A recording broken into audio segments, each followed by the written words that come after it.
பிரவீன் சக்கரவர்த்தி யாருங்க ஆக்சுவலா வந்து யாருன்னு இப்பதான் சார் தேடுறாங்க போயிட்டு. அவர் கொடுக்குற குரலுக்கு எதுக்கு இவ்வளவு மதிப்பு கொடுக்கணும்? ஏன்னா ராகுல் காந்தியோட ரொம்ப க்ளோஸா இருக்காரு. அவர் என்ன பண்ணாரு, ராகுல் காந்தி சம்பந்தத்தோட தான் பண்றாரு அப்படின்னா அவர் போய் விஜயை பாக்குறாரு, 2 தடவை பாக்குறாரு விஜய் அப்படின்னா ஏதோ வந்து விஜய்கிட்ட வந்து காங்கிரஸ் நெருங்கி இருக்கு. திமுக அதிமுக 2 கட்சியும் அதிகாரத்தில் பங்குறதுக்கு ஒத்துக்கல. அதிமுக பொதுக்குழுலயே சொல்லிட்டாங்க தனித்தே ஆட்சி அமைக்கும் சொல்லிட்டாங்க. பெரும்பான்மை பலத்தோட தனித்தே ஆட்சி அமைக்கும் சொல்லிட்டாங்க.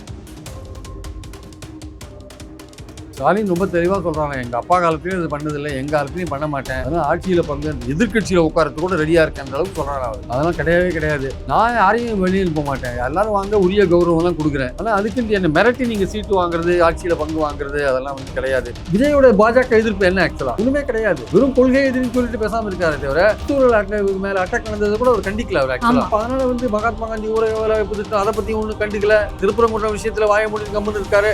அப்போ பாஜகவை நேரடியா எதிர்க்கிறதுக்கு அவர் ரெடியா இல்ல.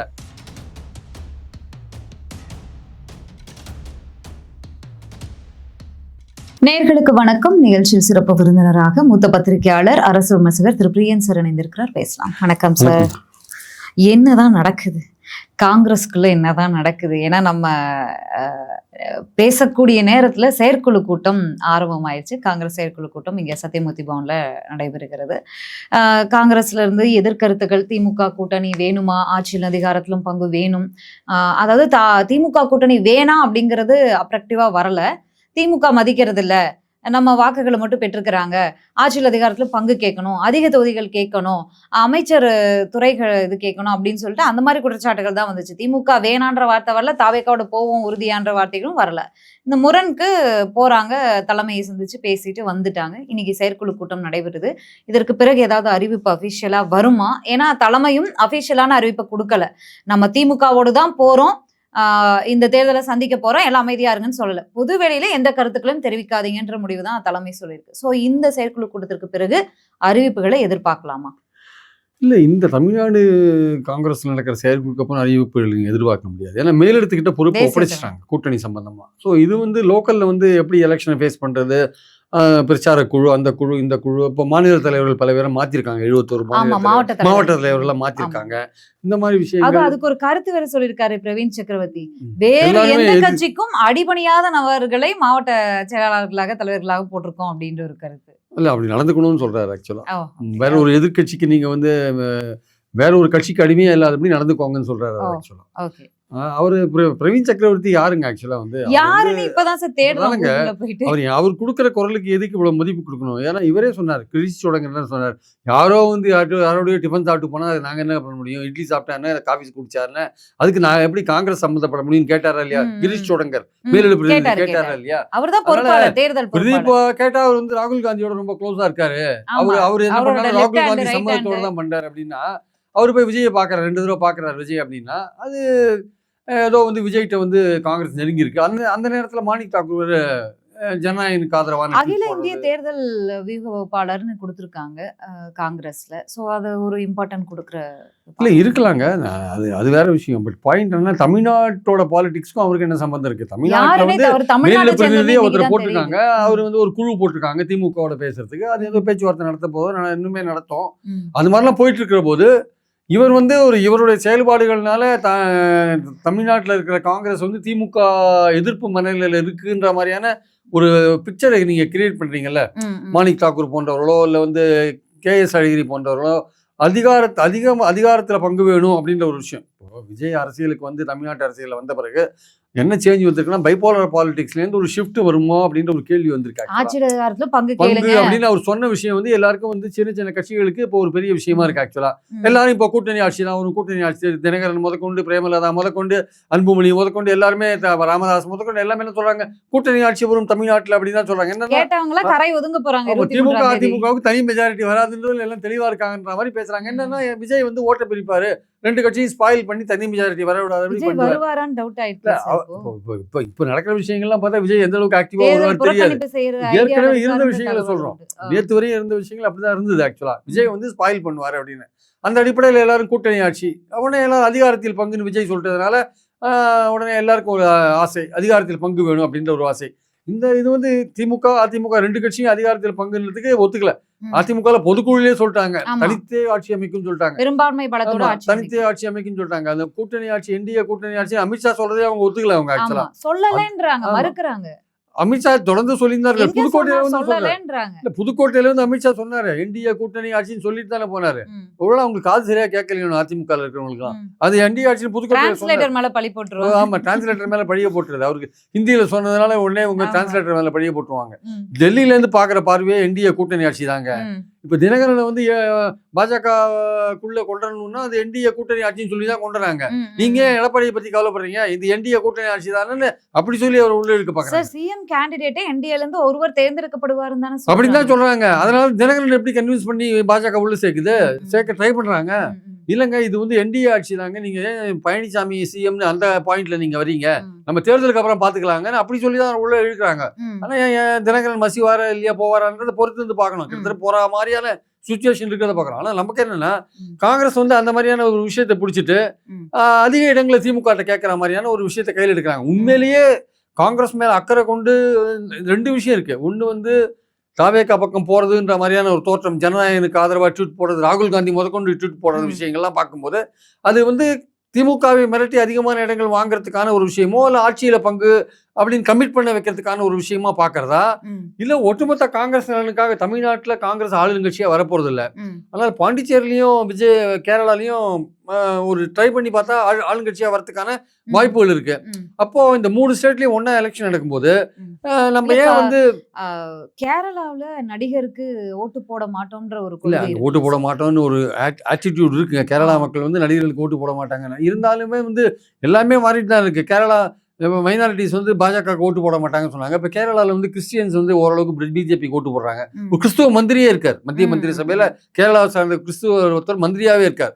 அப்ப அந்த கிறிஸ்டியன்ஸ் ஓட்டு அவங்க எடுக்கிறாங்க. கேரளால கிறிஸ்டியன்ஸ் ஓட்டு கணிசமா இருக்கு. அப்போ விஜய் மாதிரி ஆட்களை நீங்க கொண்டு போனீங்கன்னா அவன் பாஜக எடுக்கிற அந்த கிறிஸ்டியன்ஸ் ஓட்டை காங்கிரஸ் பக்கம் திருப்பலாம்ல. அந்த முயற்சியில் அவங்க பாண்டிச்சேரியில வந்து நீங்க விஜயோட கூட்டு சேர்ந்தீங்கன்னா ஓரளவுக்கு பாஜக ரங்கசாமிக்கு டஃப் கொடுக்கலாம்ல. டஃப் கொடுத்து தமிழ்நாட்டுல எடுபடுமா? அது தமிழ்நாட்டுல வந்து அவங்க தமிழ்நாட்டுல எடுபடாது. தமிழ்நாட்டுல பாஜக நீங்க தாவேக்காவோட சேர்ந்தீங்கன்னா இங்க ஆட்சிக்கு வரதுக்கான வாய்ப்புகள் கிடையாது.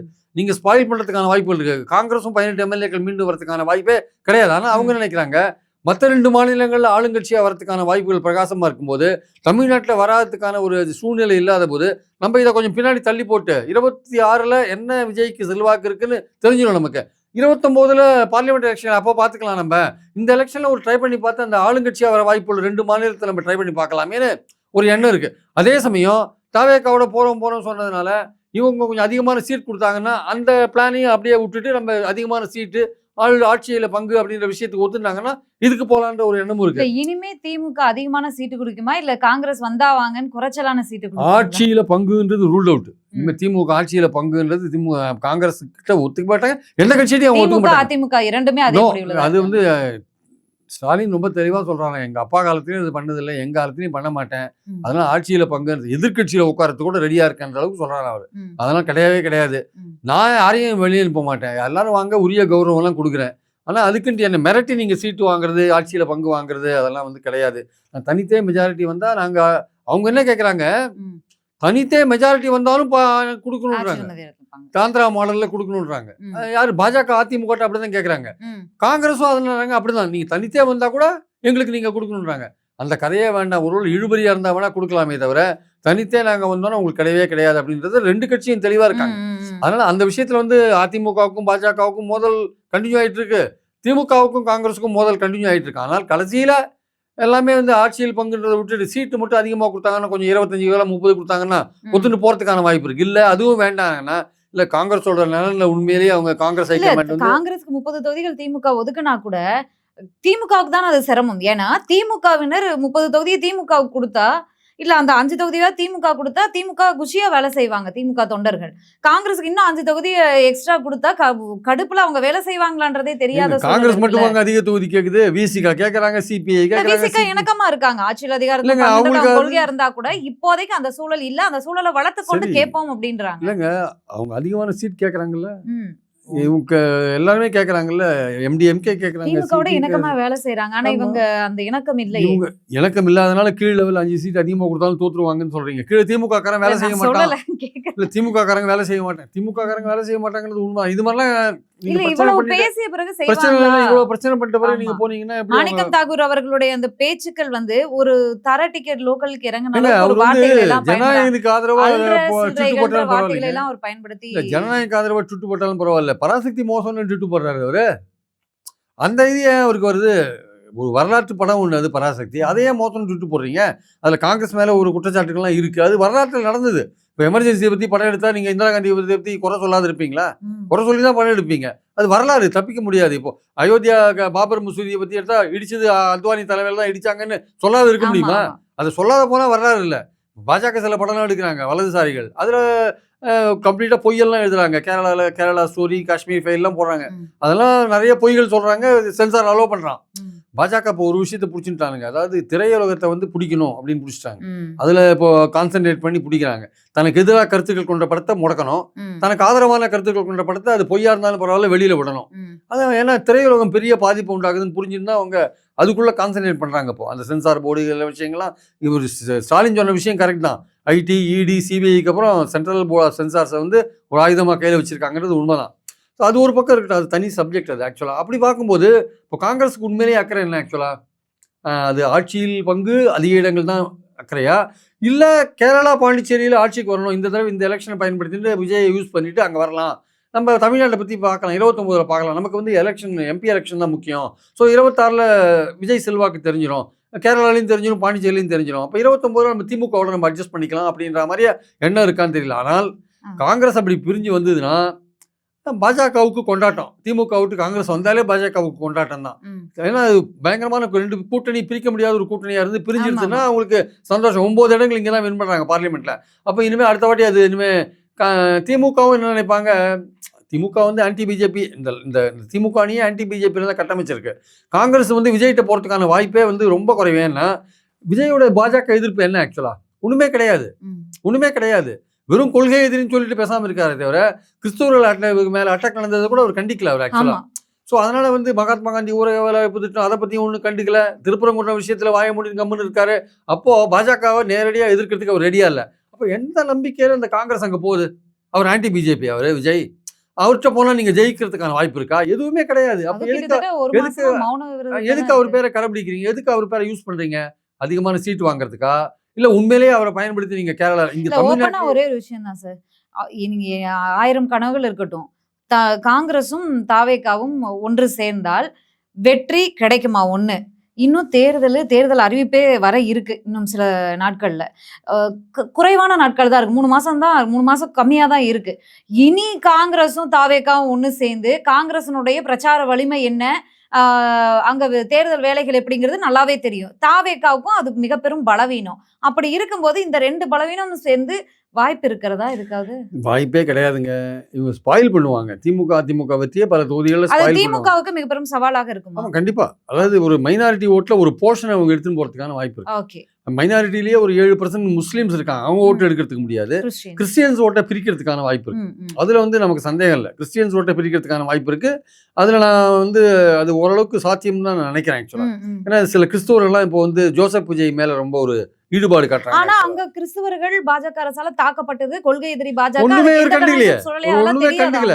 ஆனா அதை கண்டுக்கிறத பத்தி கூட சில கிறிஸ்தவர்கள் கண்டுக்கல. ஒரு ஜோசப் விஜய்ன்ற பேரை வச்சுட்டு அவர் வந்து நம்ம கிறிஸ்துவரா இருக்காரு அப்படின்னு அந்த பாயிண்ட்ல சில கிறிஸ்துவ மிஷனரிஸ்லாம் அவர் ஆதரிக்கிறாங்க. ஆனா ஒரு கிறிஸ்தவர்களே ஒரு பாதி பேர் அவர் ஆதரிக்கல, ஒரு பாதி பேர் வந்து இருக்காங்க.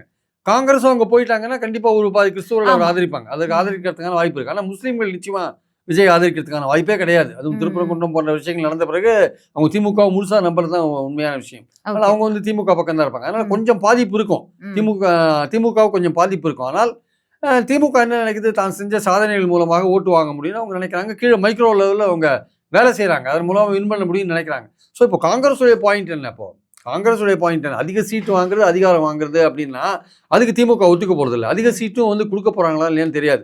உங்களை நீங்கள் பலப்படுத்திக்கணும் இல்லை, நீங்கள் வந்து பலமாக இருக்கீங்களா? நீங்கள் 19லேருந்து இங்கே இருக்கீங்க, 19லேருந்து நீங்கள் 18 எம்எல்ஏக்கள் 15 எம்எல்ஏக்கள் எல்லாமே இங்கே இருந்து தான் இருக்கீங்க, 8-9 எம்பிக்கள்லாம் இருக்கீங்க. கட்சியை நீங்கள் வளர்க்கவே இல்லையே. இப்போ இன்னைக்கு 41 பேர் கூப்பிட்டு ராகுல் காந்தி விசாரிச்ச போது எல்லாரும் என்ன சொல்றாங்க, ஒரு 4-5 பேர் தான் வந்து தாவேகா பக்கம் போகலாம் ஆமா. அப்படின்ற மாதிரி சொல்றாங்க. மற்றவெல்லாம் திமுக பக்கம் போகலாம், ஆனால் அதிக சீட்டு ஆட்சியில் பங்கு கேட்கணும் அப்படின்னாங்க. சில பேர் சொல்றாங்க அது ஆட்சியில் பங்கு கிடைக்கிறது கிடையாது, அதிக சீட் கேட்கறதுக்கான முயற்சியில் இறங்கணும்னு சொல்றாங்க. அப்போ திமுக பக்கம் தான் போகணும்னு சொல்றவங்க எண்ணிக்கை அதிகமா இருக்கு. அதனால அது ஒரு கண்டிஷன்னா ஆட்சியில் பங்கு அதிக எண்ணிக்கை. அதுலேயும் சில பேர் ஆட்சியில் பங்குலாம் வேண்டாங்க விடுங்க நடக்காதது, அதிக இடங்கள் கேட்டு வாங்கணும் அப்படின்ற பாயிண்ட்ல இருக்காங்க. சிட்டிங்ல இருக்கிற 18 எம்எல்ஏக்களும் 15 எம்எல்ஏக்கள் திமுக பக்கம் தான் போகணும்னு சொல்றாங்க. அதிமுக ஆனால் எம்பிக்கள்லாம் என்ன சொல்றாங்க, அவங்களுக்கு 29 தான் தேர்தல், அவங்களுக்கு கவலை இல்லை, அதனால வந்து தாவேகா பக்கம் ரிஸ்க் எடுத்து பார்த்தானே, நமக்கு பாண்டிச்சேரி கேரளா வந்து கொஞ்சம் ட்ரை பண்ணி பார்க்கலாமே அப்படின்னு. கேரளாவில் வந்து உங்களுக்கு ஏற்கனவே உள்ளாட்சி தேர்தலில் காங்கிரஸ் நல்லா வின் பண்ணியிருக்கு, அதனால் அங்கே வாய்ப்பு இருக்குது. இருந்தாலுமே அவங்களுக்கு சந்தேகம் இருக்குது, பாஜக கொஞ்சம் ஸ்ட்ராங்காக வந்துட்டு இருக்கிறதுனால கிறிஸ்டியன்ஸ் ஓட்டை முழுமையாக எடுக்கணும்னா கொஞ்சம் விஜய் மேலாட்களை போடலாமான்னு கூப்பிடலாமான்னு ஒரு இது இருக்குது. ஆனால் சில பேர் என்ன சொல்கிறாங்க, இப்போ ஒவ்வொரு ஸ்டேட்லேயும் ஒவ்வொரு மாதிரியான ரிலேஷன்ஷிப் இருக்குது. இப்போ நேஷனல் லெவலில் கம்யூனிஸ்ட் காங்கிரஸ் ஓரளவு இதாக இருக்கலாம், ஒற்றுமையாக இருக்கலாம், கேரளாவில் அது எதிராக இருக்காங்க. அப்போ அதே மாதிரி நம்ம தமிழ்நாட்டில் மட்டும் வந்து திமுகவோட இருக்கிறது, பாண்டிச்சேரி கேரளாவில் வந்து நம்ம விஜயோட போகிறது. ஏன்னா இது இந்தியா கூட்டணியில் நேஷனல் லெவலில் ஒன்றா இருக்கும்.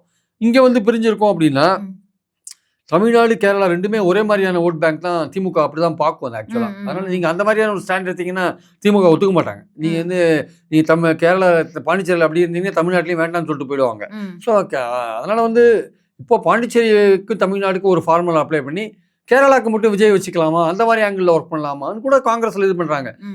நம்ம தமிழ்நாட்டில் கேரளாவில் இது கிடையாது. கேரளாவில் வந்து உங்களுக்கு வந்து திமுக ஒன்றும் பெரிய செல்வாக்கு கிடையாது. அங்கே நீங்கள் விஜயோட வச்சு விஜய பிரச்சாரத்துக்கு பயன்படுத்தினா அது எவ்வளோ தூரம் ஒர்க் அவுட் ஆகும்னு சொல்ல முடியாது. ஆனால் இப்போ காங்கிரஸ் நினைக்கிறது கிறிஸ்டியன்ஸ் மத்தியில் ஒர்க் அவுட் ஆகும்னு அவங்க நினைக்கிறாங்க. அது ஒரு நினைப்பு தான் ஆக்சுவலாக, அது ஆக்சுவலாக நடந்ததாக தெரியும். ஸோ இந்த மாதிரி ஒரு காங்கிரஸுக்கு பல கனவு காண்றாங்க காங்கிரஸ் இருக்கக்கூடிய ஒரு சில நபர்கள். ஆனா இந்த சிபிஐ விசாரணைக்கு பிறகுலாம் இந்த தேர்தலையே தாவேகா புறக்கணிக்க கூட முடிவெடுத்திருக்கிறதுன்ற மாதிரியான செய்திகள் பரவுது. இது வந்து எந்த அளவுக்கு சாத்தியப்படும், இதை எந்த அளவுக்கு செய்வாங்கன்னு தெரியல. ஏன்னா ஆலோசனை கூட்டம்லாம் இன்னைக்கு நடைபெறுது, அதற்கு வாய்ப்பு இருக்கான்னு தெரியல. ஆனா இல்லைன்னா கூட விஜய் அவர்கள் ஆக்டிவாக பிரச்சாரம்லாம் செஞ்சு இந்த தேர்தலை ஆக்டிவா சந்திப்பாருன்ற ஒரு நம்பிக்கை இருக்கு அவருடைய. இல்ல ஒரு இனிமே அவர் பின்வாங்க முடியாதுன்னு நினைக்கிறார். ஒரு பிரச்சார குழு தீவிரமா செயல்படுவாரான்னு ஒரு சந்தேகம். அவர் தீவிரமா செயல்பட்டே தீர வேண்டிய கட்டாயத்துல இருக்காரு. இனிமே அவர் பின்வாங்கிறதுக்கான வாய்ப்பே இல்லை. இனிமே அவரை பாஜக பழி வாங்கிச்சு, அவர் என்ன சிபிஐ விசாரணையில அவரை வந்து கைது பண்றதுக்கான வாய்ப்பு இல்லை. அவர் மேல சார்ஜ் ஷீட்ல அவர் பேரை போடுறதுக்கான வாய்ப்பு இருக்கலாம். அப்ப அவர் கோர்ட்டுக்கு போக வேண்டியிருக்கும், அவ்வளவுதான். அப்ப சார்ஜ் ஷீட் அவர் பேரை போட்டா வந்து இவர் சொல்ற வாதத்தை அவங்க ஏத்துக்க ரெடியா இல்லைங்க. அதுக்கு அவங்க சில கண்டிஷன் போடுறாங்க. அது இவரோட வாதம் என்ன, இது சதி நடந்திருக்கு, திமுக ஏதோ சதி பண்ணிடுது, அந்த சதியினால அந்த 41 பேர் இறந்தாங்கன்னு இவங்க தாவேகா வாதம். அவங்க என்ன சொல்றாங்க, பாஜக தரப்புல இதை நாங்கள் ஏற்றுக்கணும்னா நான் சொல்றபடி நீ கேட்கணும், அதான் சிபிஐ நாங்கள் சொல்றோம், இல்லாட்டி நாங்கள் சொல்லுவோம் நீ தான் அதுக்கு பொறுப்பு, ஏன் நீ லேட்டாக வந்த, நீ ஏன் ஒழுங்காக ஏற்பாடு பண்ணல, ஸோ இந்த இதுக்கு நீ தான் பொறுப்புன்னு உங்க பேரை சார்ஜ் ஷீட்டில் போட்டு உன்னை குற்றவாளி குண்டில் ஏற்றி நிற்க வச்சிருவோன்றது அவங்க பாயிண்ட்டு. ஸோ அதில் வந்து இவர் வந்து எப்படி போகணுன்னு இவருக்கு தெரியாத முழிச்சுட்டு இருக்காரு ஆக்சுவலாக. வந்து என்னன்னா அது நம்ம எங்கேயோ தென்னை மரத்தில் தேள் கொட்டினா பனை மரத்தில் நெறி கட்டுற மாதிரி ஏதோ ஒரு கதாயி நம்ம ஏதோ ஒரு விசாரணை கேட்க போய் நம்ம லெவலே கடைசியில் மோசம் நம்ம ஆயுதங்கள் நமக்கே திரும்பி வந்துருச்சு, நம்ம வீசின ஆயுதம் நமக்கே திரும்பி வந்திருக்கு அப்படின்னு அவர் கொஞ்சம் யோசிச்சுட்டு இருக்காரு. அதனால அவரை பொறுத்த மட்டும் அவர் வந்து என்ன பண்றாரு, அவர் இவருடைய பாயிண்ட் அவங்க எடுத்துக்க ரெடியா இருந்தாங்கன்னா அவங்க சொல்றபடி இவர் கேட்கணும். அது திமுகவுக்கு போற ஓட்டுக்களை குறைக்கிற மாதிரியான விஷயங்களை தாவேகா பண்ணணுன்றது அவங்க பாயிண்ட். தாவேகாவை கூட்டணி கூப்பிடணுன்றது பாயிண்ட் இல்லை. தாவேகாவை கூட்டணி கூப்பிட்டாங்கன்னா ஒட்டுமொத்த மைனாரிட்டி திமுக சைடு போயிடுவாங்க. அதனால அந்த பாயிண்ட் இல்லை. திமுகவுக்கு போற ஓட்டெல்லாம் குறைக்கிறதுக்கு நீ என்ன பண்ணணும் அந்த செயலெல்லாம் பண்ணு, திமுகவை மேக்சிமம் டேமேஜ் பண்ணு. ஆமா நாங்க சொல்றோம், எங்களை நீ அட்டாக் பண்ணாத, எங்களை ஒன்றும் பண்ணாத, எங்களை விட்டு அதிமுக ஓட்டை நீ எடுக்கிற வேலையெல்லாம் பண்ணாத, செங்கோட்டை மாதிரி ஆட்கள் அதிமுக ஓட்டெல்லாம் எடுக்கிற வேலை பண்ணாத, நீ திமுகவை என்ன டேமேஜ் பண்ணும் அது பண்ணு. போஸ்ட் எலெக்ஷன்ஸ்ல ஏதாவது கொஞ்சம் அதிமுகவுக்கு தனித்து மெஜாரிட்டி வரலன்னா எங்க கூட கூட்டணி சேர்ந்து நீ ஆட்சிக்கு வரணும். செங்கோட்டையனே ஒரு விரக்தியில் இருக்கிறதா சொல்லப்படுது. 4 முறைக்கு மேல விஜய் அவர்களை சந்திக்க போய் அவர் இல்லத்துல காத்திருந்துமே சந்திக்க மறுத்ததாகவும் தகவல் உண்டு. அது உறுதியான தகவலாக தான் கேள்விப்படுறேன். என்ன பண்ண போறாருன்றது தெரியல. அவருடைய அரசியல் எதிர்காலம் என்ன ஆனதுன்னு புரியல. இப்போ அவரு அப்படிதாங்க, அது எதிர்பார்த்த விஷயம் தான், இதெல்லாம் எதிர்பார்த்த விஷயம் தான். அவருக்கெல்லாம் உரிய மதிப்புன்னு மாதிரினா அவங்களோட ஸ்டைல் ஆஃப் ஃபங்க்ஷனிங் அப்படி இருக்கு, விஜயோடைய ஸ்டைல் ஆஃப் ஃபங்க்ஷனிங் அப்படி இருக்கு. இப்போ அவரே வந்து இப்போ வேற விஷயத்துல அவங்க குறையிறாங்க போல் இருக்கு. அதாவது வந்து நீ ஏன் கூட்டத்துக்கு லேட்டாக வந்த, ஏன் வசதியெல்லாம் பண்ணல, ஒழுங்காக ஏற்பாடு பண்ணல, அதெல்லாம் போயிட்டு கூட்டம் நடத்துறதுக்கு செலவெல்லாம் எங்கேருந்து வந்தது, பணம் எங்கே வந்துச்சு. பட் அந்த ஆங்கிள் வந்து கேட்கறது கரெக்டாக தப்பான ஒரு பாயிண்ட் இருக்கு. சிபிஐக்கு அந்த ஆஸ்பெக்ட்ல கேட்கறதுக்கு உரிமை இருக்கலன்னு தெரியல. ஆனால் அவங்க அந்த இடத்துக்கு போறாங்க. அந்த இடத்துக்கு போனீங்கன்னா உங்களோட ஃபண்ட்ஸை பற்றி ஆராயிறாங்க. உங்கள் ஃபண்ட்ஸ் எங்கேருந்து வந்து ஏது வந்தது, விஜய் கையிலேருந்து செலவிச்சாரா, வேற யாரும் செலவிச்சா, வேற யாரும் செலவிச்சானா அவனுக்கு எவ்வளோ பணம் கிடைச்சது? ஏன்னா ஒரு கூட்டத்தை ஆர்கனைஸ் பண்ணுறதுக்கு பல கோடிகள் செலவாகும். அப்போ அந்த பணம்லாம் எப்படி வந்தது?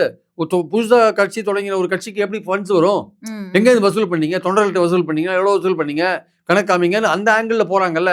அப்போ உங்களுக்கு ஃபண்ட்ஸ் வந்த இடத்த பார்க்கும்போது வேற எங்கேயாவது வந்து எங்கேயாவது வெளிநாட்டிலேருந்து ஒரு ஆர்கனைசேஷன் வந்து வச்சுக்கோங்க, அது யார் பேர்லையோ வந்தது, அதை மாற்றி இங்கே பணத்தை செலவிச்சாங்க வச்சுக்கோங்க, அது வேற மாதிரியான வடிவம் எடுக்கும் அந்த விஷயங்கள்லாம். அப்போ நீங்கள் ஏதோ இடத்துல எங்கேயோ மாட்டினீங்க. செலவை பற்றி கேட்கறதுக்கு சிபிஐக்கு உரிமை கிடையாது. அவங்க ஏரியாவுக்குள்ளே அது வரல. கூட்ட ஏற்பாடுகள் எப்படி நெரிசல் ஏற்பட்டது, தள்ளுமுள் எப்படி ஏற்பட்டது, அந்த ஆங்கிள்குள்ளே தான் அந்த விசாரணை இருக்கணும். அவங்க ஒரு படி தாண்டி போய் செலவுக்கு என்ன பண்ணீங்க, எப்படி நீங்கள் மாநாடு ஏற்பாடு பண்ணீங்க, செலவு பணம் எங்கேருந்து வந்தது, அந்த பாயிண்ட்டுக்கு அவங்க போகிறதுக்கு உரிமை இருக்கான்னு தெரியல. அவங்க போகிறாங்க அப்படின்னா அவங்க நோக்கம் வேற மாதிரி இருக்குது. அடுத்தது என்டிஏ இறக்கி உள்ளே விடுவாங்க, என்ஐஏவை இறக்கி உள்ளே விடுவாங்க, இடி இறக்கி உள்ளே விடுவாங்க. இது மாதிரிலாம் இப்போ பாருங்க, இதில் கல்கட்டாவில் ஐபேக் உள்ளே போய் ரைடு பண்ணுறாங்க. இடி ஐபேக் வந்து கவர்மெண்ட் ஆர்கனைசேஷன், கவர்மெண்ட் அதிகாரியா என்னன்னு கிடையாது. ஐபேக் உள்ள போய் பண்ணுறாங்க. அங்கே போய் திரிணாமுல் காங்கிரஸோட ஸ்ட்ராட்டஜியை தூக்கிறதுக்கு பார்க்குறாங்க. அப்போ இடியை எப்படிலாம் பயன்படுத்துறாங்க பாருங்க. அப்போ இந்த விஷயத்துல, விஜய் விஷயத்துல உன் பணம் எப்படி வந்தது அப்படின்னு கேட்கறது இருக்குல்ல, அந்த பாயிண்ட் சரியில்லை. மற்ற விஷயங்களை நீங்க கேட்கலாம். அப்போ அவங்க சொன்ன ஏதோ ஒரு விஷயத்துக்கு ஒரு ஒத்துக்கல ஆக்சுவலா. அதனால இவர் வந்து ஏதோ த்ரெட்டன் பண்றாங்கன்னு தான் நினைக்கிறேன் ஆக்சுவலா. ஓகே. இந்த மாதிரி மக்களுக்கு பல சந்தேகங்கள் இருக்கு. இந்த விசாரணை, சிபிஐ விசாரணை, விஜய் அலைக்கழிப்பது, இது எல்லாமே வந்து விஜய்க்கு மக்கள் மீது இந்த கரூர் சம்பவத்துக்கு பிறகு ஒரு அதிருப்தி இருக்கு. பாதிக்கப்பட்டவங்க ஆதரவாளர்களா மாறினா கூட மக்களுக்கு ஒரு அதிருப்தி இருக்கு. அதையெல்லாம் சிம்பட்டியா மாத்துறதுக்காக இப்படி ஒரு நாடகத்தை அரங்கேற்றாங்களோன்ற ஒரு சந்தேகமும் இந்த பயில பாஜக தான் வந்து விஜய் வந்து தீவிரமா பழி வாங்குது அப்படின்னு ஒரு சுச்சுவேஷனை கிரியேட் பண்ணது மூலமா பாஜக எதிர்ப்போட்டுகள் திமுகவுக்கு போறதை அப்படியே விஜய்க்கு திருப்பி விடுறதுக்கான ஒரு அதையே வந்து பாஜக ஒரு ஸ்ட்ராட்டஜியா கூட எடுக்கலாம்ல. ஒண்ணு விஜயை மிரட்டுறதுக்கான ஒரு விஷயமா சிபிஐ பயன்படுத்தலாம். இல்ல இந்த மாதிரி பாஜக தான் வந்து விஜய்க்கும் பாஜகவும் தான் பெரிய மோதல் நடந்துருக்கு, விஜயை பழி வாங்குது பாஜக அப்படின்ற சுச்சுவேஷனை கொண்டாந்து தேர்தலுக்கு முன்னாடி, அப்போ பாஜக எதிர்ப்போட்ட திமுகவுக்கு போற எதிர்ப்போட்ட தூக்கி விஜய் பக்கம் தள்ளி விடுறதுக்கான முயற்சி பண்ணலாம்ல. சோ ரெண்டு விதத்திலையும் பாஜக ட்ரை பண்ணலாம். என்ன மக்களுக்கு புரியட்டும், மக்கள் முடிவு எடுக்கட்டும். மீண்டும் பேசலாம். நன்றி.